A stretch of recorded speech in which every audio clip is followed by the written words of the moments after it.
Hello everyone, welcome back to Salfordyorkstreet. I would just like to start by apologising for my recent inactivity and lack of videos. I know it's been since like December, since the last one, and it's been a very long time since the last layout update. I think it was August last year or something stupid like that. But we're back now, and I hope to keep you more regularly informed over the coming months, and potentially even years if the layout really takes off, which I'm hoping it will. So let's get started. So you can see this corner here hasn't changed an awful lot, but much of the rest of the layout has. So we're going to delve into a new update for today, so we can get back into meeting the fleet, running sessions and developing the layout as well. So here we go, we'll move around this end and you can see that obviously this end board here at the hatch end of the loft has been replaced because the old one was sagging in the middle, so it was just sort of curved rather than straight, and obviously you can't really run trains up the curved one because it just doesn't end very well. There was wheel slip and all sorts everywhere, so you had to replace it, which obviously means that the scenery here and here has gone, and that will need rebuilding. But I wasn't too happy with this bit anyway, to be honest, so it's not that bad. It didn't really make sense with the 3-lane road just going into single lane past the pine shop, and yeah, didn't work very well. So we'll rebuild it and we'll do slightly better. Hopefully we're going to have a row of low relief buildings going along here and right down to the end, so for a sort of high street, because the old one that was in the far corner has been removed for the same reason as the sagging boards. Didn't really think that would work anyway. That bit here is going to remain the same as it was before. Just going to rebuild that and maybe do it a bit better this time without as many glue marks and all that sort of thing. So we've still got the buildings just over there. They've been salvaged, as of all the road vehicles and everything. Obviously it's just the base layer of scenery that's gone. This bit has been rebuilt already, but like I said before, I'm not too happy with this grass stuff, so we're going to get some proper turf and lay a proper layer of grass so the sheep can be a bit happier and I can start to work on the little restaurant scene properly. Because at the moment it just doesn't really look right, does it?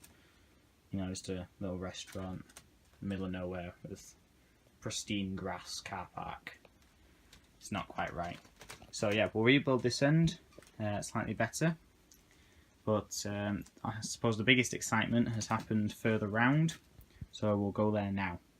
So you probably saw in the last video I did in December that the goods yard on this side has been completed, or near enough anyway. We've got the sidings in.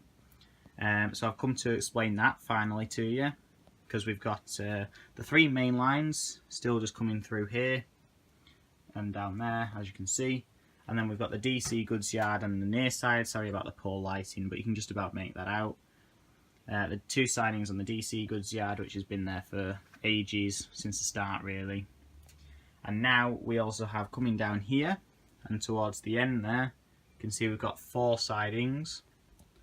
I might reduce that to 3 because it's a bit cluttered, but for now it's 4 coming down here. Nice long sidings to fit in plenty of long trains. Get some proper goods trains in rather than these tiny little goods trains like that one.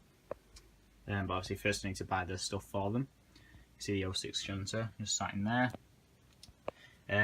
Well, one thing I do need to do is put in some crossovers at this end here between all the various lines, so that I can have good locos attaching from the train, then coming up the crossovers into the neighbouring siding, down to the end and join back up on the other side, so they're not reversing out or wanting to come forwards again, because it's a bit messy. And it also means you can change trains and all that sort of thing, so it's just much more interesting and much more fun. So that needs to be done. I'm also thinking of upgrading all the points, not just in the goods yard but across the layout, to express points, because some locos such as Scooby-Doo struggle to get over these tight radius points here. So that's something else that probably will need to be done. And then you can see as well, you've got one more siding going over there into the British Rail depot over there, and next to that goods shed.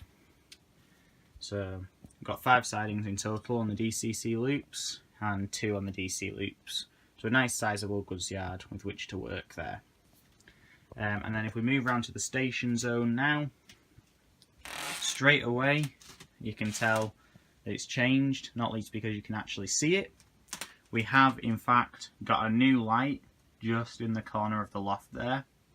So that joins the existing strip light that's further down, so we can now actually see what's going on at this end as well. And you can see the town area that was over there is now gone. And there's the old board that used to sit on this end, because this one has had to be replaced as well. For the same reason as the other end, in that it was just sagging and wasn't working at all. So you can see as well that the station has been expanded itself. So it is looking much nicer, I think. Much more space for locos and trains to come in.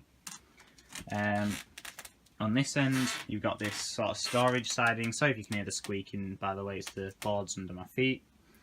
But you've got a siding coming down here where Scooby-Doo is, just for storage, like you find in some stations. That's where you might see a loco stabled for a bit. And then over here, so you've got this little siding, which will curve around here just as a tiny little thing, just for a pilot shunter to be stabled there. And they just joined the line here on the middle loop. So that's DCC most of the time, but can be changed to DC with the middle loop itself. And you can also see that platform 3 has had a bit of an overhaul, as it now extends all the way around here in the into the fiddle yard, instead of joining about there.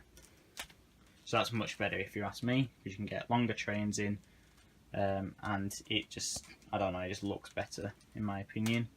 And the platform also fits much more smoothly between the tracks. As you can see, there's much less of a gap. The platforms themselves are going to be replaced by Metcalfe examples still, like I mentioned before. They're downstairs, I have bought them now, the stone platform kit. We're just waiting to build them, along with platform canopy and a couple of other bits and bobs that are going to be added to various places on the layout. So that should be done hopefully in the next couple of months. So by sort of June, July time, we should have the new platforms in and the station will really start to be taking shape. Other than that, there hasn't been a massive amount of change. I think the station area is the key area of development since December. Although I know you hadn't seen the goods yard in an update at all previously. You'd only seen it in Scooby-Doo's review if you watched that. If you didn't, you've seen it for the first time, so say hello. And obviously it's very nice to have a new lighting, so to be honest, it's probably the first time you're actually seeing the station as well. It's much better for me as well, because I could barely see it before, so it's very nice. I'm really enjoying the new lighting. You can see the fiddle yard hasn't really changed at all. Still just the 3 main lines coming down, and then just 2 sidings on the DC loop, where the HST is staying in the goods train, and then the DCC locos just sort of have to sit on the board along the edge in there. And you can see a load of stuff cluttered in what will be the engine shed as well, and down the other end over there. So it's been quite a sort out. But we're getting there, we're back on track, and we should be able to get some a proper layout up and running fairly soon. So hopefully we'll have a proper station by the end of the year, and maybe we'll have even started the ballasting, which I have been putting off for years, literally. So in the meantime, thank you very much for tuning into this video. I hope you'll stick with the channel and stick with our progress until we make a proper layout, and a very nice layout I'm hoping as well. I've got a plan all in my head, it's just a matter of building it, which is obviously easier said than done.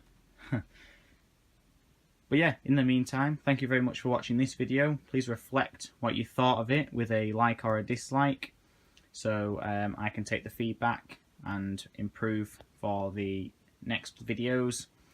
And if you have any questions, queries, or just general advice or statements, please leave them in the comments below.